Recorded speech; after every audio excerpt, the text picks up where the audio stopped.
story is actually the story of an extended family. I was always with my mother, and most of the time with the whole family.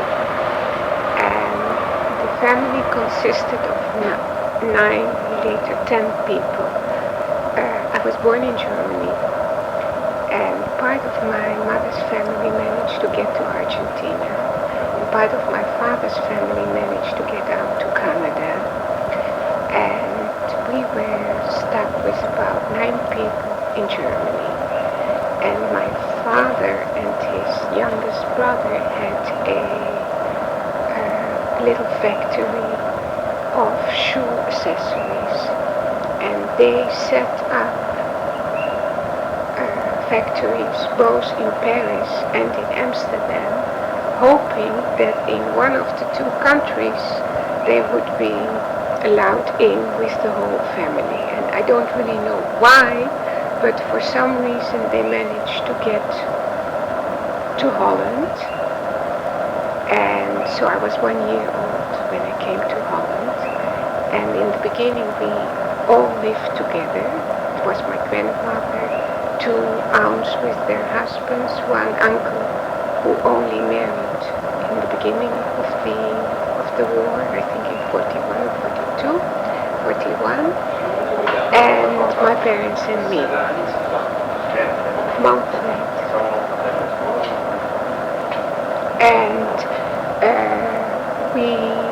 my first memories are really from the period that we all lived in that little apartment.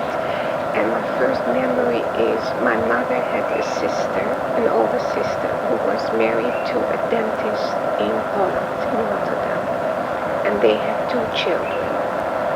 And in the years that my parents were still in Germany, they thought that this was the absolute, the best thing that could happen to a Jewish girl, to marry somebody in Holland and get settled there. But unfortunately, the story is different. My first childhood memory is that I woke up at night and I heard the baby crying. And it was in 1940, I was 3 years old. And I ran to my parents and I said, oh, I think Hello. Shalom. I think I have a little brother or sister. And then all the grown-ups were very sad because what had happened was that the Germans had bombarded Rotterdam because there was an important port. And my aunt and her little baby son survived, but her husband and her daughter and her mother-in-law all were killed in the bombardment. So that was also the first real thing that happened to us, and I can recall that first night. And my aunt fortunately managed to leave with her son to Argentina to join my grandparents, and my parents and I moved out to a larger apartment in Amsterdam. But I never went to kindergarten. There was because Jewish children were no longer allowed to general kindergartens. There was a Jewish kindergarten, but for some reason they didn't send me there. But we played a lot outside on the street. And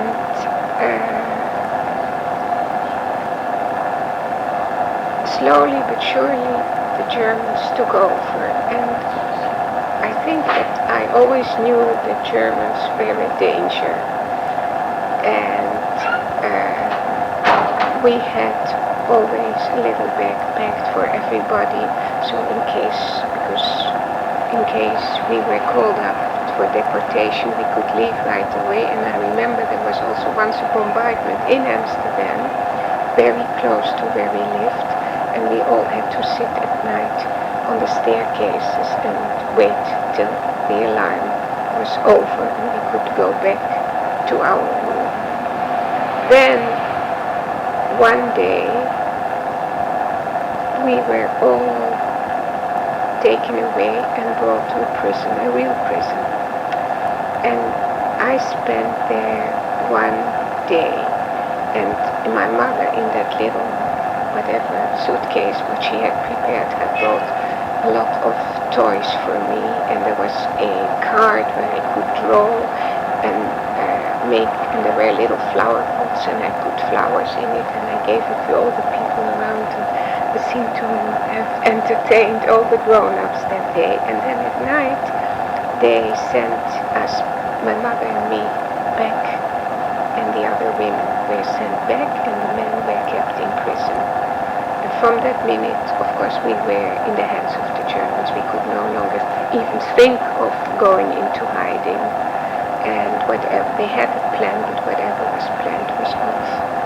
Then the next thing I remember is that we had to move. We were all moved to a special quarter of Amsterdam where all the Jews were concentrated.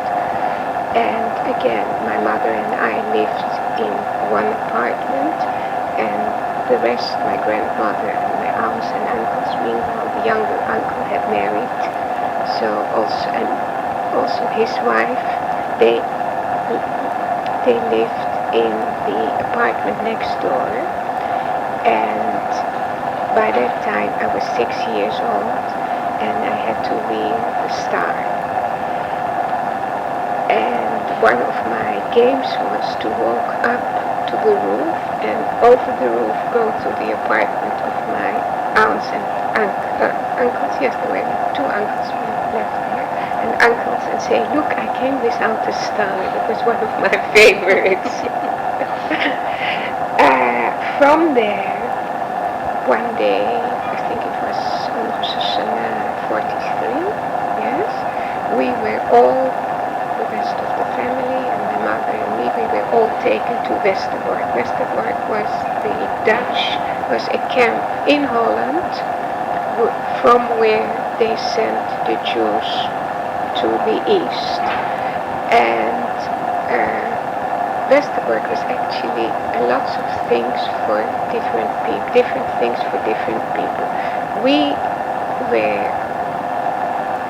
really well off because Westerbork was actually set up by the Dutch government to put the Jewish refugees that came from Germany, to put them together. And so there was already, before the Germans came, there was already a group of German Jews who were in Westerbork. And at the time, everybody tried to find work, because everybody thought that as long as you have something important to do, the Germans will leave you in Holland. So my father helped them to set up workshops for shoes and leather things in Westerbork. So by the time we came there, my father knew already most of the people who originally had been in the camp, and that gave us a little bit of a privileged position. And we lived in blocks, but in each block there was on one side for the men and the other side was for the women, and in the middle was something where we could eat. So we didn't sleep together, but we could meet during the day. And the children went to school, and we moved freely through the camps, because it was a small camp. I mean, it was very easy to find your way. Even when we came in September, I suppose after the high holidays, the school started, and we went to school, and after school we came home. My mother had volunteered for the worst job, to clean the toilets, but that gave her a few extra hours. So whenever I came back from school, she was already free. So I was again with my mother, and my aunts and uncles came, and my father came after work time. But I could also walk around by myself, and I sometimes went to visit my father where he worked. And I still remember that one day I had a problem with writing. I had a great problem with writing. Now we know that I'm left-handed, and we don't force left-handed children anymore to write with the right hand, but of course then they didn't know that. And so one day I decided I chicken out. And I remember I went to my father and I said, I have a tummy, I can't go to school. I came back from school. So my father asked me, where does it hurt? And I must have said here or there or something. But it was obvious that it wasn't the tummy ache. And then he asked me what was really the matter. And I explained to him that we had to write the capital A and the capital H. And I couldn't manage, so my father put away everything that he had on the table, and he sat down with me, and he wrote with me until I felt secure enough to go back, and then he sent me back to school. We also went on a school outing outside the camp, which I still remember. It was very beautiful because it was late summer, and there was this purple flowers, heather, indica. I don't know if you have it here, I don't know if you have it in South Africa, but I can still see it. It's very beautiful. And we got report cards. I still have my report card, which is, if you think about it now, it's unbelievable because I had a fairly nice report card, but handwriting they gave me 4 out of 10. Which, I mean, if you come to think of it, that's a little girl that's probably in half a year is not going to live anymore, and you wonder. But things were always kept as normal as possible. The problem with Westerbork really was that every Monday night the Germans came to the barracks and they put out white sheets with the names of the people who were sent to the east. And then that night the people had to get ready, and the next, and very early in the middle of the night, in the early morning, they were taken away and put on the train. So by Sunday the whole camp was very nervous, and then by Monday when they found out who was leaving, there was always a lot of crying and families that were torn apart. And by Monday when they left and everybody knew that he had another week to stay, things calmed down again. But we always, and also as a child, we were very much aware of this. We always lived through those waves from one transport to the other. Now, my father and my uncle, because of the connections before the war with the people who held the key positions in the camp, managed to keep the family together for a long, long time. But at one point it was no longer possible, and my 2 aunts and their husbands and my grandmother, who was 81 years old then, were sent to Bergen-Belsen. I don't know if my parents knew. Yes, they were sent to Bergen-Belsen, and only the younger brother and his wife, the young couple, and my parents and I remained in Westerbork. And because of my father's job with the shoe something, he was allowed once in so many months to go to Amsterdam and buy whatever he needed for the workshop.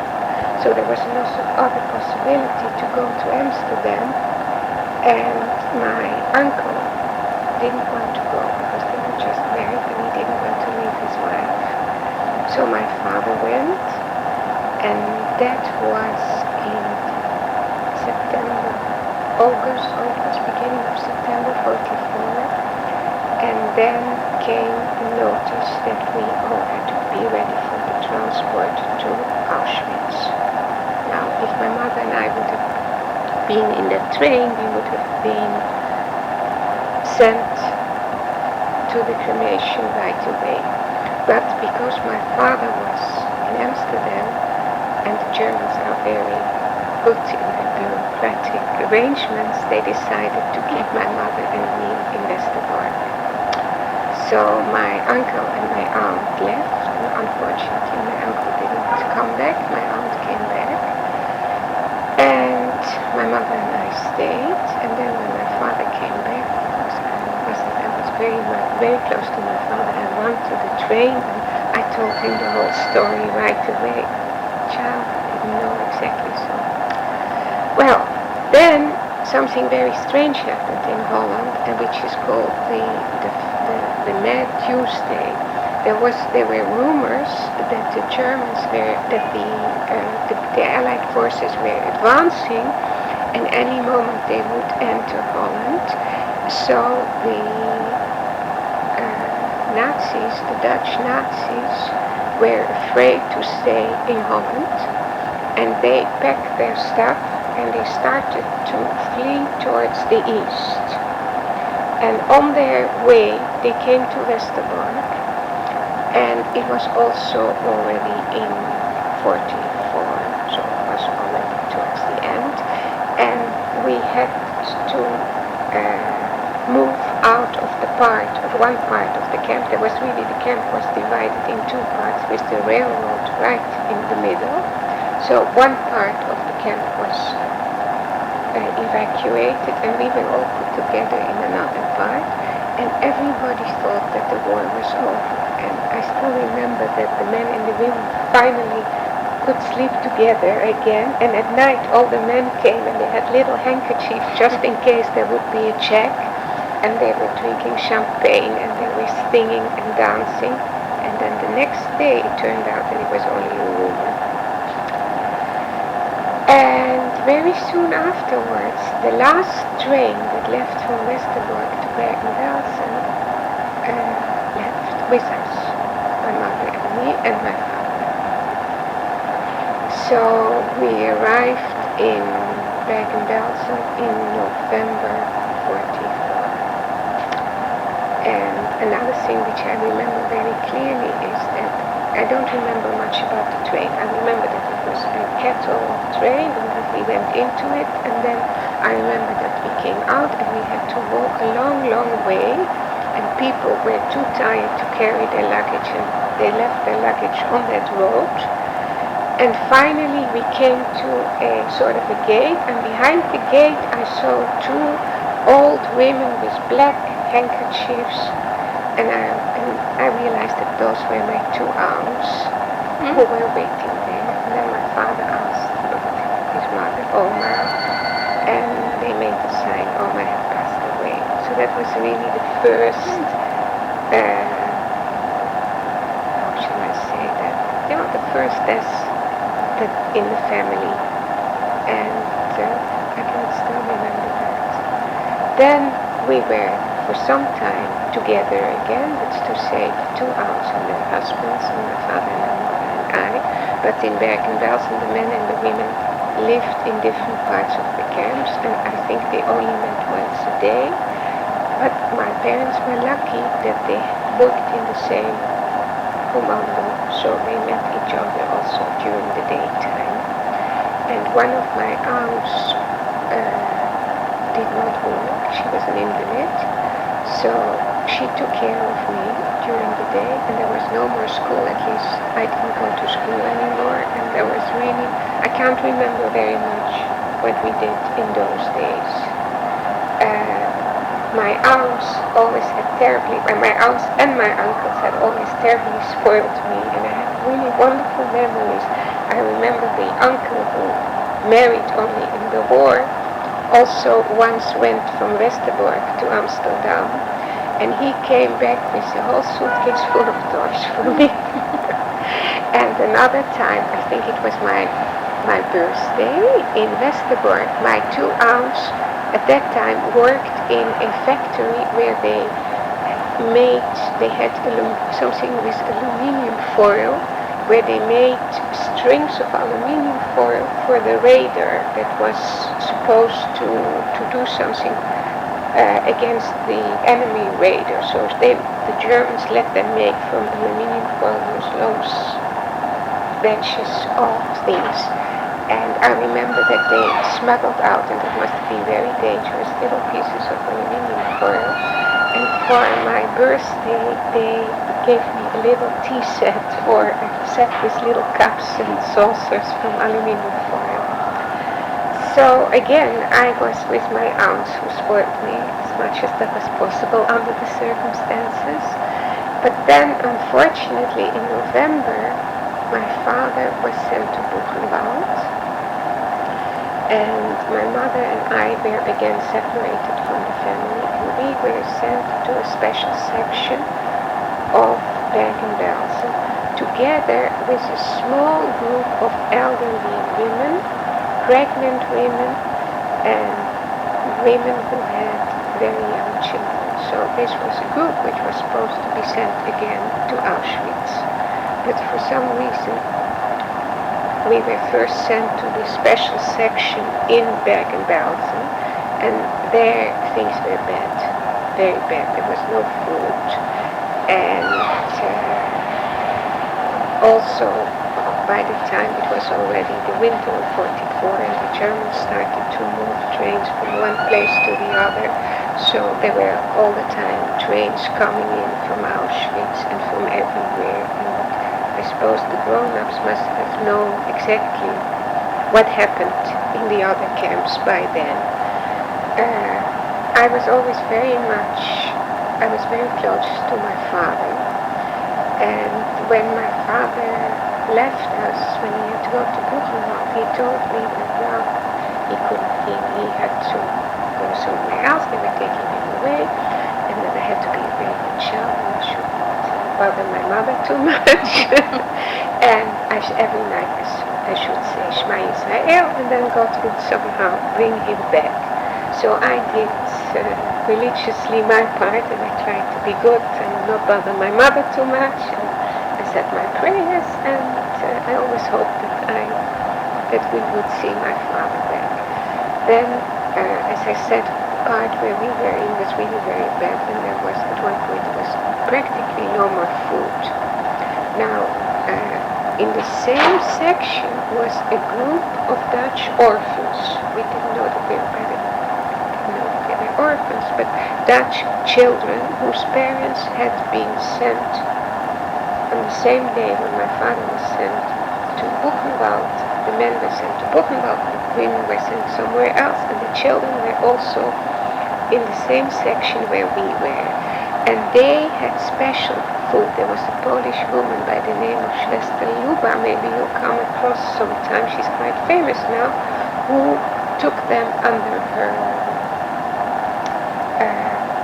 her wings really, and she saw them all except for one who was sick.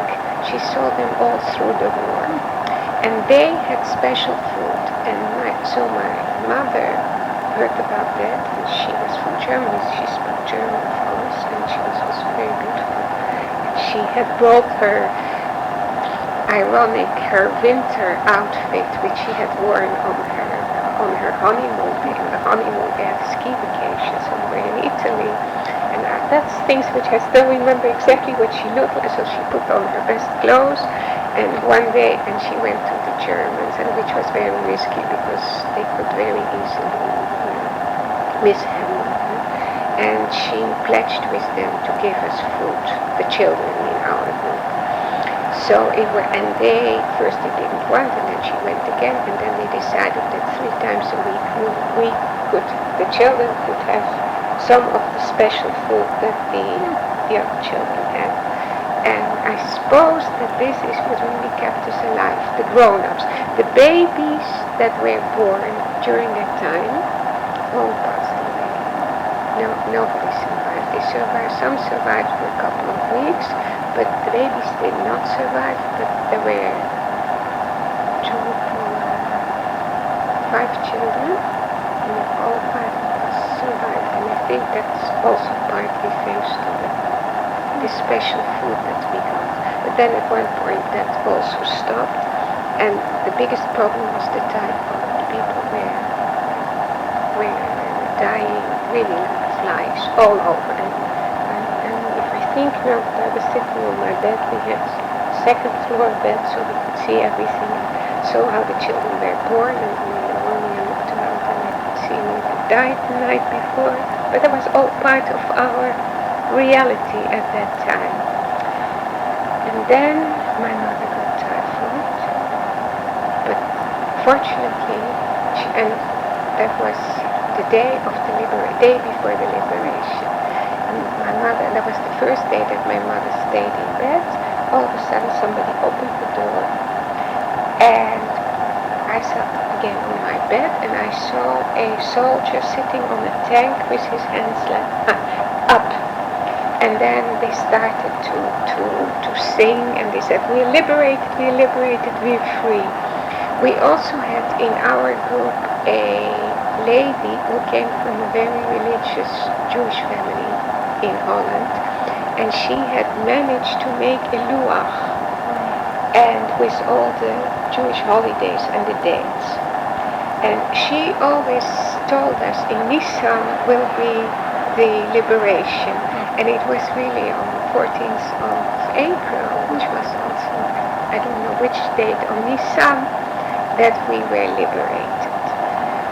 I think then it took another week or so till they got really organized, because the British who liberated us couldn't go into the camps because it was there was so much typhoid and illnesses around. But finally they brought us to a hospital. First of all, they cut off all the hairs of somebody, and my mother, and I think that's really what saved me, had been very, very meticulous that I shouldn't have lice. And I really didn't have lice, otherwise I suppose I would have had typhoid as well.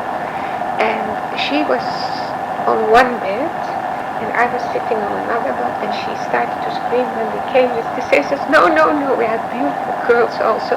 There are no lice on her head. And then the nurses checked me, and indeed, so I'm one of the few children who came out of bed and Belgium with his own hair.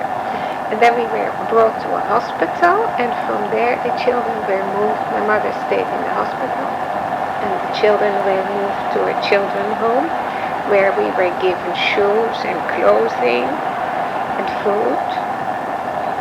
And after some time, a soldier came, a British soldier, on a motorbike, and he took me to see my mother in the hospital, and then my mother told me that in a couple of days we would go back to Holland. And I was taken back to the children's home, and then indeed a few days later we were all brought to an airfield, and we were sent to Holland. But in Holland, Holland was not liberated at the same time everywhere. Different parts, there were quite a few months in between. So we were brought, by the time that we arrived, all of Holland was liberated. And we were brought to the south, to a school, where they received us. And I was very much reminded a couple of years ago when the Ethiopians came overnight. They had a whole group across from us in the President Hotel. And of course the next morning we all went over, and then we saw the mother sitting with the children behind a curtain waiting for the doctor to check the child. It was exactly like I was back in those days when we came to Nijmegen. So there we slept in a school, and of course we had to have all sorts of medical checkups. And then came the first white sheets with names of people who had died, people who had survived, and people that they still didn't know where they were, the Red Cross paper. So every day they were all sitting and looking and saying, oh, this one survived and this one didn't, etc., etc. We didn't know anything about my father. And then the Dutch families sent volunteers, children, to the school to invite us to their houses. So I was taken, and it was for me something wonderful. It was the first time that I was in a real house again after so many years. A house with curtains and with flowers. And I was given buttermilk, and I liked it so much that I think I must have finished the whole buttermilk they had. And then finally they took me back, and then my mother said, guess who called me? So I named all the people I knew. I named all the friends and the relatives of the friends and the friends of the relatives, everybody. But I didn't dare to say my father because I was so afraid that she would say no. So whatever I said was no, and then in the end she said, your father called. Because what had happened, we had very good friends in the south of Holland. And my father, thanks God, had survived Buchenwald and the death marches, unbelievable things. And he heard, how was it? No, and he immediately called those friends to say that he came back. And the aunt, the young aunt who had married during the war, who had come back from Auschwitz, also had called them, and she knew already that my mother and I had survived and that we were in that school in Nijmegen. So this was how our cashier was re-established. Then we went back to Amsterdam. By the time we came, we were actually the first group to be sent back to Amsterdam, and actually it was a mistake, because in Amsterdam they didn't have food and they didn't have electricity. But fortunately my mother had an uncle who had remained in his own apartment. His wife was not Jewish, but I don't know exactly. He must have done a few other things in order to remain in Holland. But anyhow, they were still in their apartment and they took us in, my mother and I. And then one night my father came, but he didn't know that there was no electricity. So he rang the bell and there was no answer. He rang the bell again. No answer in the end. He started to knock at the door, and one of the neighbors came down and she saw him, and she couldn't recognize, of course, it was a beard. And he was still in his clothing from the camps, so she didn't want to open him, and then she realized who it was. Then she let him in. And then I was very sick. I had tuberculosis, and I had jaundice, and I had something terrible, scarnias, which was very infectious, and the whole family got it. It was a skin disease. So the poor aunt and uncle who had taken us in, everybody was sick with it. It was something awful. But somehow we survived that too.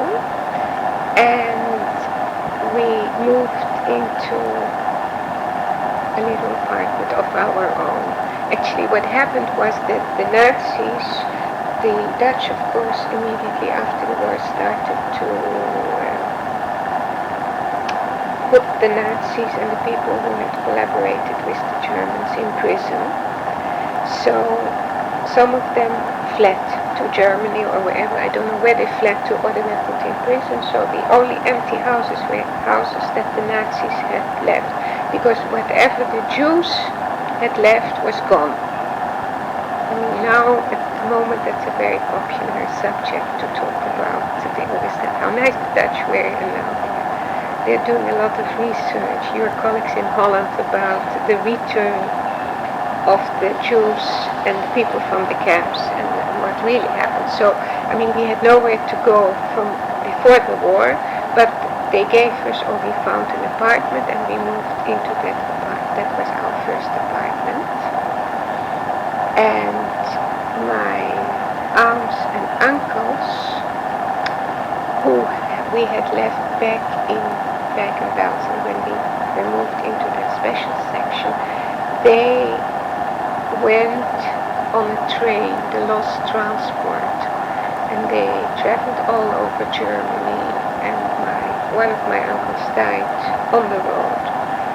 After they were liberated somewhere in the Russian part, in a little town by the name of Turbitz, and my uncle died the day after the liberation, and two aunts and one uncle came back from Turbitz, and they came also back to Holland, and there they had another traumatic experience, because we were of course Germans, we didn't have the Dutch nationality, and all of a sudden the Dutch government decided that the Germans had to go into a camp, and they put them again behind barbed wire. So that was another really traumatic experience, but finally they also came to Amsterdam.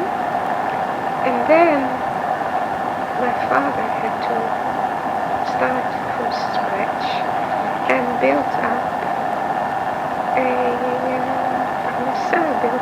work for, meanwhile we were two aunts who were widows, one aunt and an uncle, and my parents and I. That was what was left of the family. And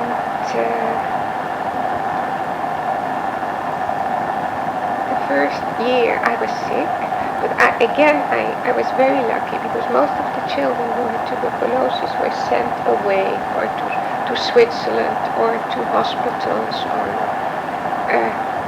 and we somehow we met a young pediatrician. Later on in life he became one of the most famous professors in pediatrician, but then he was still a young doctor. And he treated me, and he was very nice. Also, because I had jaundice, he told my mother that I needed sweet things, and there was no food in Amsterdam. I thought, what am I going to do? And then he gave her a package of sugar, which he had somehow managed to get for us. And he decided that it was much more important for me to be in a normal family setup than to go to another hospital or whatever. So I was very lucky in that way, but I had to stay in bed for about a year. And every 3 months we saw that we had to go and see him at the hospital, and he did some sort of test, and after a year he said it was over and I could go back to school. Now that year that I was in bed was the year when all the people after the war came back from the camps, and people who had been hiding, and they were always together and they were always telling their stories. So by the end of the year I knew really every name of every, thanks God I got it now, but I knew every name of every camp and exactly who was the bad one and who was the good one and what did they have to eat and when didn't they have to eat. There was a whole year that people just got together and they talked and they talked and they talked. And then I could go back to school. Now, meanwhile, the Jewish children that had returned, and there weren't that many in Amsterdam, had been sent to a special school where each child was given individual teaching so that he could catch up with his age group. But because I had been ill, my mother was afraid to begin, and they were taken there by cars or by buses, and my mother was afraid that on the bus I would catch cold or something.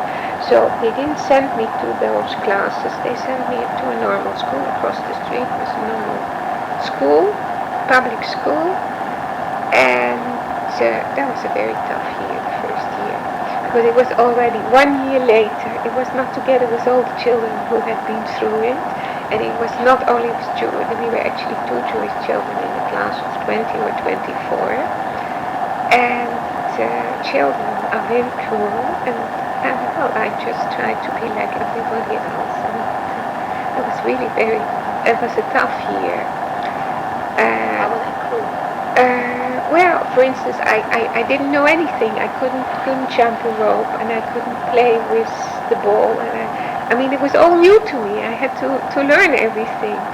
So I loved to play, how do you call it, goulot, those little glass marbles. I loved to, and my father, for his business, traveled to Belgium right away, and in Holland there were no marbles. And he brought me a few beautiful marbles. So I went out in the street, and the children saw me, here she comes with some beautiful marbles. But I'd never played marbles before, so after 10 minutes I had lost them all. But somehow, I don't know, somehow I managed. And then there was this, so I lost 1 year actually, so I came into the 3rd form. And then in the 4th form we got a different teacher. And things all of a sudden went very, very well. And I managed very well, and I think socially things went very well. From that moment on, I don't remember that I had special difficulties. Later on, I think it was only after I left school, he told us, actually, but I had my period very early. And so my mother sent me with a letter that in those days a child that had going to have a period didn't go to gymnastics. So she sent a letter that I couldn't go to gymnastics class. And I came to him and he looked at the letter. And I thought he started to cry. I didn't understand it.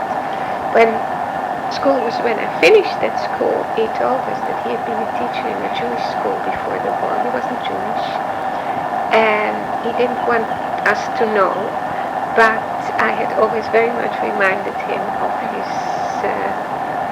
his Jewish pupils. And he must have helped me a lot, because by the time we had to go to high school, I was really ready and my notes were were good, and my Dutch, because my Dutch was also not so good because my parents came from Germany. And then I went to a Jewish high school. And again, it was also very funny. In the Jewish high school, most of the kids, there weren't that many Jewish kids. We were 100 in the whole school after, it was in 1950 I came to, and at that time they had 100 kids in the high school age. But the others had all been together during those special classes in the Jewish school, and there were a few, not only me, but a few who came from other schools. And again, we were the odd man out, and we had to make it socially. And then on the first year something terrible happened. The history teacher tried to explain us a little bit about Christianity and about Jesus and the apostles, and then she talked about Judas, and then she said she wanted to, and then she said, who has been in prison? And I, of course, immediately pointed my hand, and all the children looked at me, and then I realized that was the wrong thing. I shouldn't have done it. And then she explained that in prison, in every door, you have a little hole, and the hole is called Judas. So that was meant to, so we should remember that name. So these sorts of things happened. But that all been in camps? No, the kids were either in camps or they were hidden. And the strange thing is that we knew who was in the camps and who was hidden, but we would never talk about it. And the teachers would never talk about it. And they also didn't acknowledge it. Not at all. I don't think that they knew that the trauma, nobody had heard about trauma, or that we needed special treatment. They just thought that, now you are pupils, and the teachers had also been to the camps or had been in hiding, and their children had been through the same thing. But they completely ignored that there were special circumstances with us. And the Jewish school, the Jewish high school always had the Bagrut, the final examination in Holland, is for the whole country the same. And the Jewish school had always had a very high success rate. So the teachers were always talking about the good final examination results that they expected from us. And the funny thing is, my husband was one class, he has the same age, but he went into those special classes, so he was one class higher than I. And our class was the first group of children who somehow, I don't know why, we didn't want this anymore. We wanted to be free. We went swimming, and when there was ice, we went skating, and we went to the movie, and we had a lot of fun. But the teachers hated this class because all of a sudden we did no longer conform to this group of children who wanted the best and the best and the best, and they have to perform and to perform. And it was so bad that when we had our final examination, when we finished high school, every class got a party, a school party, which was till 10:30 at night, but at least there was a party, but our class didn't get a party because we did not conform to it's amazing if you come to think of it later on. It's amazing, but they never really wanted to make adjustments for the fact that we had been through all this.